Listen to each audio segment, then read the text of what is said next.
Hoje vamos falar de uma das mais importantes contribuições para a matemática de todos os tempos, um crescimento incrível na matemática, que é a criação, a descoberta do cálculo diferencial integral, atribuído também a Sir Isaac Newton. Fica com a gente!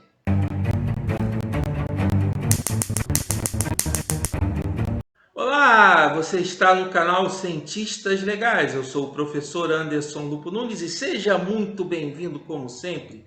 Estamos aqui na semana Newton Hawking e hoje já é sexta-feira, dia 7 de janeiro de 2022. E no vídeo de hoje vamos falar de matemática, a criação do cálculo diferencial integral por Isaac Newton. Um vídeo bem interessante, fica com a gente. Os historiadores da ciência têm uma grande dúvida se o cálculo diferencial integral foi criado por Isaac Newton ou por Leibniz. O fato é que ambos criaram o cálculo diferencial integral na mesma época. É impossível precisar quem fez primeiro. E eles não tiveram contato entre si, pois estavam separados por longas distâncias. Lembrando que quando Newton trabalhou no cálculo diferencial integral, ele estava isolado numa fazenda por conta da peste negra. Então está todo mundo isolado ali. Newton ficou trabalhando direto ali, sem aqueles afazeres todos da universidade. Ele desenvolveu o seu Principia e assim toda a ideia do cálculo diferencial integral, aplicado à cinemática e à mecânica em geral. Isaac Newton e Gottfried Wilhelm Leibniz desenvolveram cálculo diferencial de modo independente, usando metodologias e terminologias muito distintas. Isso daí é quase certo. E é quase consenso hoje em dia que Leibniz inventou o cálculo cerca de 10 anos depois de Newton, que havia desenvolvido na época do Principia, que ele estava escrevendo o Principia. Mas Newton só publicou os seus resultados 10 anos depois de Leibniz. Então, para a gente começar a falar de cálculo diferencial integral, vamos falar do conceito de limite. Para nós definirmos o limite da função f que está aparecendo aí no gráfico, nós temos que usar a seguinte definição. Seja f uma função e há um ponto contido no domínio de f, dizemos que f tem o limite L no ponto A se, dado qualquer epsilon maior que zero, existe um delta maior que zero, tal que, para qualquer x pertencente ao domínio de f, a condição que está aparecendo aí na tela deve ser satisfeita. O limite L, quando existe, é único e o representamos dessa forma que está aparecendo aí. Então, Newton percebeu que a velocidade de um corpo é definida da seguinte forma: é o limite do deslocamento, ou seja, posição final menos posição inicial, dividido pelo intervalo de tempo, onde ΔT tende a zero. Assim, a velocidade num instante de tempo t qualquer é a posição final, que é s de t mais ΔT, menos a posição inicial, que é s de t, dividido pelo intervalo de tempo ΔT, no limite quando ΔT tende a zero. Ficou confuso? Então, é só pensar o seguinte. O objeto ele se desloca um pedacinho, num tempo ΔT pequenininho. Se eu dividir o ΔS por esse ΔT, um tempo pequenininho, um espaço pequenininho, eu tenho a velocidade naquele instante ΔT. Fazendo ΔT tender a zero, ser um tempo ínfimo, desprezível, que tende, mas não é igual a zero, ele tende a zero. Assim, você tem a velocidade em cada instante de tempo. Entenderam? É como se você pegasse a ideia da velocidade média, mas fizesse o intervalo de tempo ΔT tender cada vez mais a um tempo chamado infinitesimal, um tempo muito pequeno. E aí você passa a ter a velocidade naquele exato instante. Esse limite é chamado então de derivada. Derivada da posição em relação ao tempo. Então a derivada é esse limite de ΔS sobre ΔT, onde ΔT tende a zero. Essa é a definição de derivada. Assim, a velocidade simplesmente é a derivada de S de t em relação a t, definida pelo limite que estamos vendo aí. Como fica muito chato escrever esse limite, toda hora podemos escrever da seguinte forma: derivada ds dt, bem mais simples, né? Da mesma forma que a velocidade é a derivada da posição em relação ao tempo, a aceleração é a derivada da velocidade em relação ao tempo. Podemos dizer também que a aceleração é a derivada segunda da posição em relação ao tempo. Ou seja, eu pego a função posição, derivo duas vezes, chego na aceleração. Para a gente poder entender umas regras básicas de derivação, vamos fazer o seguinte: vamos derivar pela definição do limite esta função que está aparecendo aí, ó, uma função quadrática. Beleza? Vamos colocar essa função dentro da definição do limite, substituindo os termos. Estão vendo? Colocamos ali, beleza? E aí vamos fazendo os cálculos. Note que ΔT se cancela e aí temos como resultado final essa função aqui.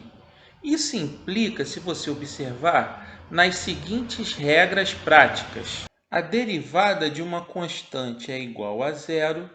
A derivada de um produto, de um número, de uma constante, vezes uma variável é igual a própria constante vezes a derivada da variável.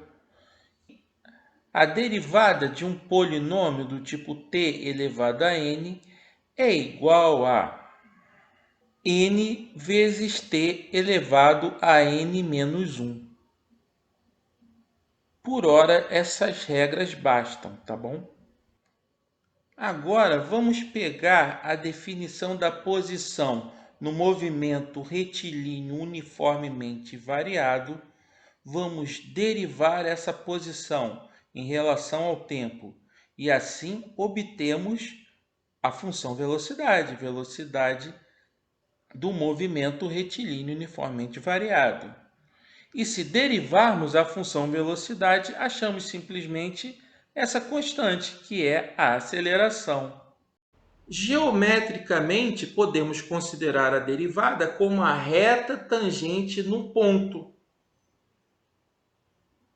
Então, você tem uma curva, a derivada naquele ponto é simplesmente a inclinação da reta tangente naquele ponto. Dá uma olhada. Olha o gráfico aí, gente. Considere essa função meio azulada aí, essa linha curva, como a função f de x, tá bom? Considerando um ponto x marcado ali no gráfico, nós traçamos a reta tangente ao ponto x. A inclinação da reta tangente no ponto x é a derivada da função f de x naquele ponto, que eu chamo de f' de x. Essa notação f' é a derivada introduzida por Leibniz. Essa notação é de Leibniz. Derivada de x é f' e derivada de t é f ponto, com ponto em cima do f, entenderam? Agora, a integral é a operação inversa da derivada. Se você tem uma função, você faz a derivada, você vai ter outra função. Por exemplo, você tem a função f. Você deriva a função f, você vai ter como resultado a função g. Se você pegar a função g e integrar ela no tempo, você vai ter de volta a função f. Você é a operação inversa, integral é a operação inversa da derivada. Bom, gente, este aí é o símbolo da integral. Essa integral significa o seguinte: é a integral definida da função f de x integrada em x entre os intervalos a e b. O resultado da integração, que é a função primitiva, quando é uma integral definida, é a primitiva do limite superior menos a primitiva do limite inferior. No caso, f de b menos f de a. Vamos fazer agora um exemplo. Vamos integrar a aceleração entre os intervalos de tempo t e t0. De t0, tempo inicial t0, até t. Tá? Vamos fazer esse exercício aqui de integração. Integrar a aceleração do tempo t0 até o tempo t. Integrando a primeira vez, obtemos como resposta a função velocidade, o movimento retilíneo uniformemente variado, considerando que essa aceleração é constante. Integrando a velocidade, chegamos na função horária do movimento retilíneo uniformemente variado.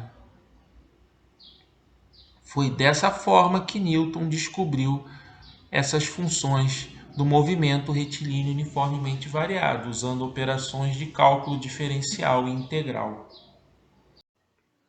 O significado geométrico da integral é a área debaixo da curva. Então você tem um pedacinho ΔT dessa curva, de uma curva, e você pega a área desse pedacinho, dessa tirinha. A soma desses pedacinhos dessas áreas vai nos dar a integral sobre a curva. Então, geometricamente, o significado da integral é a área. A ideia é a seguinte: você pega a área debaixo de cada pedaço da curva. Então, você vai dividir a curva, a função f de x, em pedacinhos infinitesimais. Então, a área debaixo de cada pedacinho vai ser um retângulo. Vou fazer a aproximação como um retângulo, desde que cada pedacinho seja pequeno o suficiente, como a imagem está mostrando ali.